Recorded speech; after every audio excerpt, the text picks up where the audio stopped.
Afternoon, my name is Tim Coulson. I'm one of the members that are organising the Buccleuch Hunt Cross Country Challenge.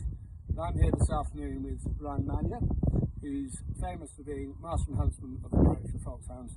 And of course, I think was there a Grans National win in there or something like that? A few years ago now, yeah, but yeah, cool. It was. I've had a very good career as a jockey as well. So the purpose of this video is we're just going to go up and look at the fences. I was wondering if you could give us your insights to each fence, how you might ride it, what your thoughts were, and how you might approach the race as we progress through it. I'm most definitely going to try, but as I can see a few in the distance, it look rather scary. So we'll go and have a look and see what we can make of them.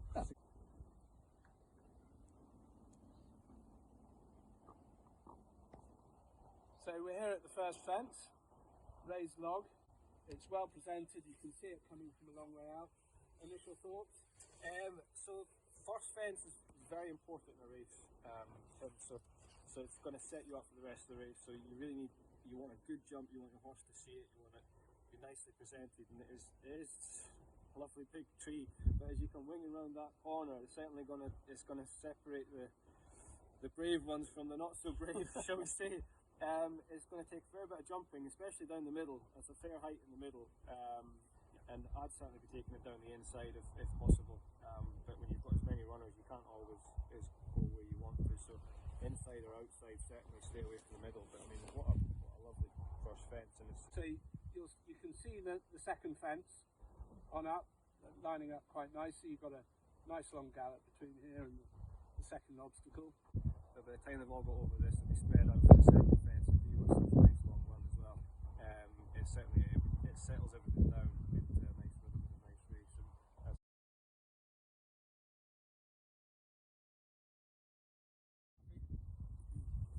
So Ryan, we're here at the second fence. As you see, there's a bit of a ditch on the landing side, but a nice run up to it. What do you think? It is a lovely run up. It's a lovely inviting fence from this side. Yeah. But I'm loving what I'm seeing here. Like, this is it's lovely, but it's challenging. What a challenging first fence, but nice. And it's depending on where you jump it.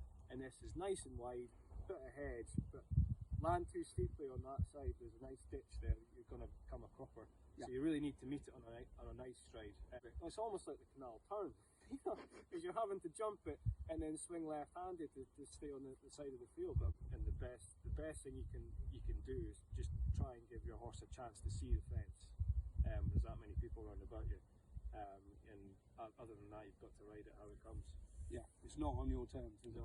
No. Well, so Ryan, we've come up from the second fence. There's quite a long pull up to this fence. The thought being that will just spread people out a wee bit and give people a chance to get in their sort of rightful positions. The challenging bit is this long pull up the hill. They'll have fired into the first to second, and then that long pull up the hill. Horses will be starting to get a little bit tired coming up this hill. But the beauty of it is it's got a lovely belly, lovely inviting fence, so that it should push them back in their hocks. Yeah. And they're coming uphill anyway, and it looks like it should jump really, really well. It does. It gets a bit kinder. It flattens out a wee bit. But yeah, the first three fences you are in danger of beating this a bit long, perhaps. Yeah. And getting into the bottom. Hopefully, people walk the course who realise that it's quite a stiff start, so hopefully they go a bit slower.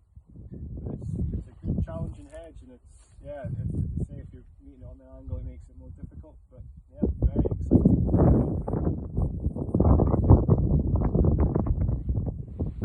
So fence 6, a bit different from what what the riders would have accomplished here, got over so far in the race. A bit different. I think this could cause a few upsets. It's now a different challenge, because the first few fences have all been hedges, slightly forgiving, whereas you're going to come down this hill into a completely solid fence. So they're going to have to think about this one, like really get them back in their hocks and make them think about it, because you don't want them thinking that they can brush through this. On a normal day, it's not a particularly challenging fence, but when you're in a rhythm in a race and the horse is used to brushing through a few, this one just could cause a few problems. Up the hill from the wall jump, You're on the takeoff side. How does it look? Well, your fence before was a challenging fence. You've got a fair old climb up this hill. So right now horses are starting to get tired. This is probably a breather fence. This is very straightforward, nice set of rails, lovely pole on top. It's one of them where you can get your horse gets a chance to get his breath back. Nothing too challenging for rider or horse, and you can just take a breather and think about getting home. But you're about to start probably heading downhill. This is the point where you just try and fill your horse's lungs and think about the rest of the race. You've got a part A and a part B to this fence, as you can maybe make out through the trees there.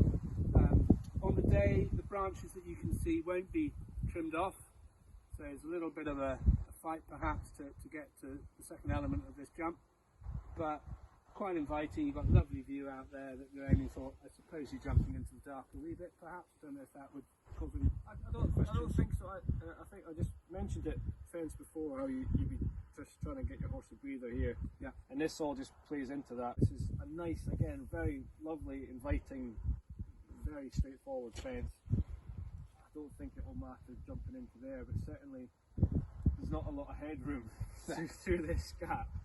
So, if there's a few vying for position, the only way you're going to get through this wood is a single file, really, without wiping yourself out in a tree. So they are going to be jostling for position. Here we are at the second element. Traditional bullfinch, not too thick. A little bit of a drop, but I think nice inviting fence. Yeah, a lovely view in front of you. Yeah, it's a lovely view. Not that most people will be looking at that, but it makes a lovely picture. But I think you would be hoping that you're coming through these trees single file, so that you can pick your line. Yeah. Because if you look, it's much more tricky to jump this side than it is that side. Yeah. So they'll all be aiming to jump it here. It's a bit smaller. Yeah. But as you say, it depends how sensible your horse is as well. If they try and jump the full height of that, you're going to be a fair way up in the air. Not quite a and the ground runs away from you. So again, if you're meeting it running, you're going to end up in the wheat field away over there as well. You don't want to be turning too sharp and ending up upside down. So you are going to end up running away a little bit. Up here, and you're coming down to tiger trap. Here, a little ditch, and then out over that wall. Pretty solid fences, but nice spacing. Bit of uneven ground. Yes, it's uneven ground coming down the hill there, so they're not going to be able to gallop flat out where it becomes steady enough down into this. This looks very inviting, lovely fence. But they aren't, again, they're not going to be wanting to wing over it and then suddenly find a burn they've got to jump. And then, the wall over there looks fairly solid and fairly upright, so they're going to have to get the back on the horse for that.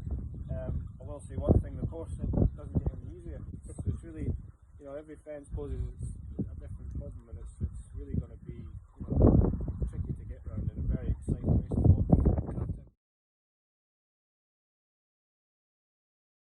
You come in, this is the second last fence, the end of the race. You're winging down this hill. It's a fair old drop. Yeah.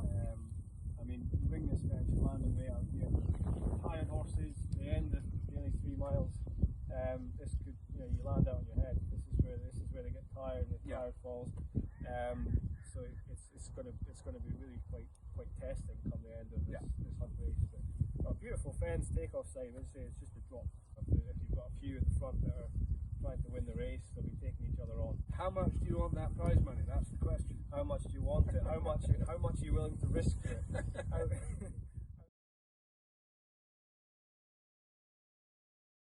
So Ryan, just to wrap this up nicely, if you were going to be doing this track and this race, which horse would you be picking to do it on? Well, there's a horse that I rode around the Grans National second time called Mr. Moonshine, who was quite simply the best jumper I've ever ridden. And sometimes those horses don't jump post and rails as well. He jumped the chase fence brilliantly, but I was lucky enough to get him in his retirement, and I hunted hounds off him, and he jumped the moon for you, and he was unbelievable. I wouldn't think twice about bringing him round here. Yeah. But he'd probably be about the only one I would Right, because you want to know that the horse has to be safe and it's going to have scope and gallop, and because it's a stiff 3 mile contest. This is so yeah, I would definitely have ridden him. There's quite a lot of variety in the fences as well. There's huge variety. Some are stiff, some are soft, some are wide, some are skinny. Yeah. And it's the ups and downs and undulations, and it's there's a bit of everything. And so you really need a very versatile horse. And fitness is going to be key. Fitness is hugely important. Your first few fences are all uphill. In fact, you're climbing up for the first 6 or 7 fences until you get a breather and come back down, but then you're finishing uphill again before you then come down to the end. So it is going to be very challenging. Bit of a test. Bit of a test. That's what we